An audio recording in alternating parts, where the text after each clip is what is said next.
in desperation mode. So that's where they're at tomorrow. They certainly don't want to be down 3-0. How do you expect that they'll be different in the way they approach things, given so much on the line? Well, they're a great home team. They're a great team. Down 2-0, so you come out with desperation, which means you come out aggressively. I think they're going to look to, hit us early, really attack, and get playing downhill. So we got to be ready for their force. Do you expect them to shorten their rotation?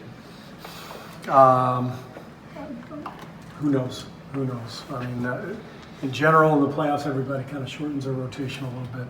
I think both teams have sort of selectively played their bench guys, sort of situationally.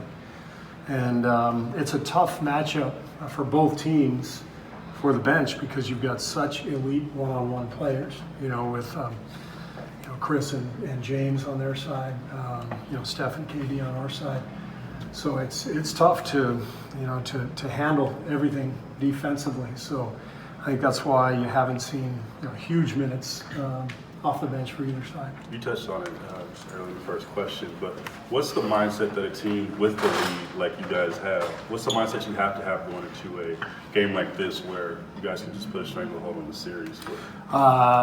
Be aggressive, weather the storm early, stay solid, stick to your principles, stick to your game plan. Just don't get outside of yourselves. Just do your job, and over the course of 48 minutes, there's going to be all kinds of chances to both, build a lead or, recover from a deficit, and you got to be ready for it. Stuff, off-season stuff, but now all that attention is on the games. It's just focused on the game. I think it's a team-wide thing. I think our guys are just happy to be here in the playoffs. It's a long haul to get here, especially after a 5-year run of getting to the finals, short off seasons. It's tough to keep going day after day, but the playoffs come and everybody's excited, everybody's fired up, and so it feels like Kevin is really locked in. Feels like our team is as well. Just as a fan of the NBA, what's it been like seeing Chris Paul and Steph go at each other over the years? Two great point guards, very different in their approaches, but two Hall of Famers going at it, so it's a treat for anybody. Steve, not allowed Clint to be as effective as he has been in the regular season. What can you expect differently from them to try to feature him more, or at least get him to be more effective? Well, we tried to do some things in Game 2 that I think we'll see more of in Game 3. Slips to the rim, get him downhill, play with a little more pace, all that stuff.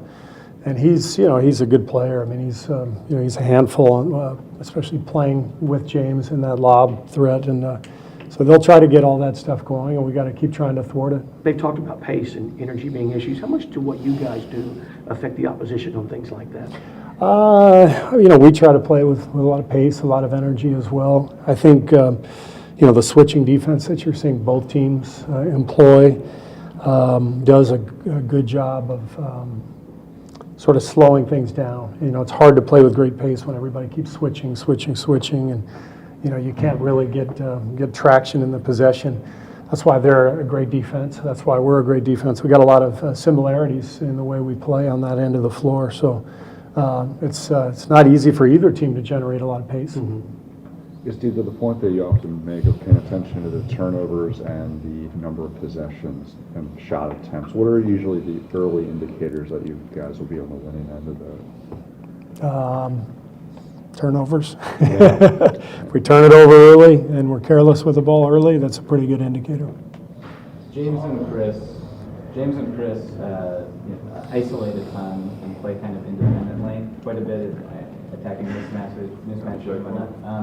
From your perspective, coaching against them the past 2 years, how do they help each other on the floor? Well, they take turns. It's when one guy gets tired from the isolation, they're able to throw the ball to the other guy, and now you've got another Hall of Famer coming downhill and pick and roll. So it's, you never get a break. Mike does a great job staggering them and putting rotations together, so you're always dealing with one of those guys in pick and roll with a bunch of shooters on the perimeter.